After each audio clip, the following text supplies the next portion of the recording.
I'm okay, I'm fine. Kincana, Kincana, teng neng neng neng neng.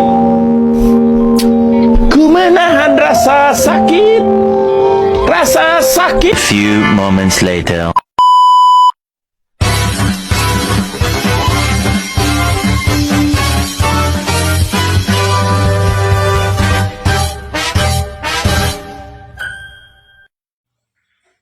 Bismillahirrahmanirrahim. Assalamualaikum warahmatullahi wabarakatuh. Perkenalkan, nama saya Luciana Saputri, Prodi Pengembangan Masyarakat Islam, Fakultas Dakwah dan Ilmu Komunikasi, Universitas Islam Negeri Mataram. Baik, di sini saya akan menjelaskan tentang wawasan Nusantara. Langsung saja. Wawasan Nusantara merupakan wawasan nasional bangsa Indonesia. Oleh karena itu, wilayah Indonesia yang berdiri atas daratan, lautan, dan udara itu dipandang sebagai ruang hidup yang satu atau utuh. Wawasan Nusantara dibangun atas pandangan geopolitik bangsa Indonesia. Jadi, wawasan Nusantara merupakan penerapan dari teori geopolitik bangsa Indonesia. Pengertian wawasan Nusantara itu adalah cara pandang dan sikap bangsa Indonesia mengenai diri dan lingkungannya yang serba beragam dan bernilai strategis, dengan mengutamakan persatuan dan kesatuan wilayah dan tetap menghargai serta menghormati kebinekaan dalam setiap aspek kehidupan nasional untuk mencapai tujuan yang nasional. Secara etimologis atau asal kata wawasan Nusantara berasal dari kata wawas dan Nusantara. Wawas berasal dari kata yang berarti pandangan, tinjauan, dan penglihatan indrawi. Wawasan berarti pula cara pandang dan melihat. Sedangkan Nusantara berasal dari kata nusa yang berarti pulau atau kesatuan kepulauan, dan antara artinya menunjukkan letak antara dua unsur.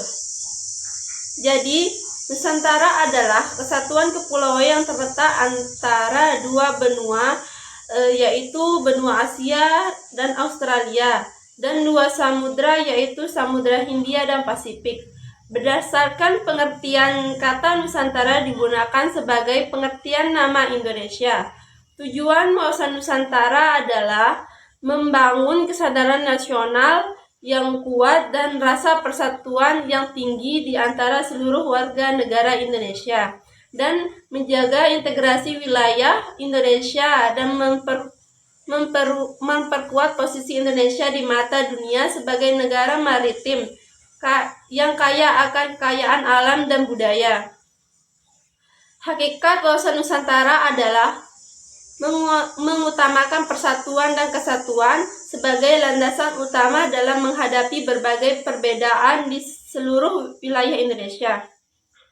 Landasan wawasan Nusantara dibagi menjadi dua.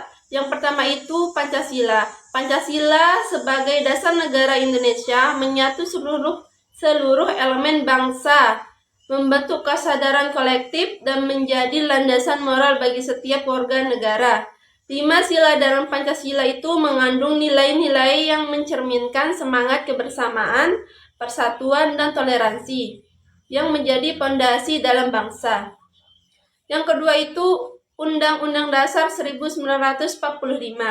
Aspek konstitusional ditopang oleh Undang-Undang Dasar Negara Republik Indonesia tahun 1945.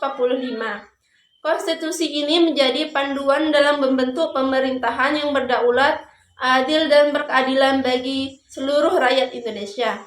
Dalam undang-undang terjadi prinsip-prinsip yang menggarisbawahi pentingnya memelihara persatuan, kesatuan, dan menjaga wilayah Indonesia sebagai negara kepulauan. Wawasan Nusantara dapat diimplementasikan dalam 4 bidang. Yang pertama itu pendidikan. Dalam pendidikan harus diajarkan secara lebih konsisten di sekolah-sekolah. Oleh karena itu, hal ini akan membantu generasi muda lebih menghargai dan mencintai keberagaman Indonesia sejak dini. Yang kedua itu ekonomi. Dalam bidang ekonomi dapat diterapkan dengan mengembangkan potensi daerah dan menjalin kerjasama antar wilayah untuk mendorong pertumbuhan ekonomi yang berkeadilan. Yang ketiga itu budaya dan seni. Wawasan Nusantara juga dapat diperkuat melalui pengembangan dan pelestarian budaya serta seni tradisional dalam berbagai daerah di Indonesia. Yang keempat itu pertahanan dan keamanan. Dengan mengintegrasikan keberagaman budaya dan etnis dalam aspek pertahanan dan keamanan, bangsa Indonesia dapat bersatu melawan ancaman dari luar maupun dalam.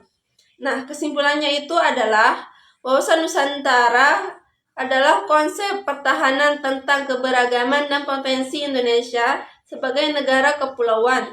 Tujuan umumnya adalah membangun kesadaran nasional yang kuat dan rasa persatuan yang tinggi. Pancasila dan Undang-Undang 1945 Pancasila dan Undang-Undang Dasar 1945 menjadi landasan moral dan konstitusional. Implementasi meliputi pendidikan, ekonomi, budaya, dan seni, serta pertahanan dan keamanan untuk mencapai tujuan dan kesejahteraan bersama dalam semangat kebersamaan.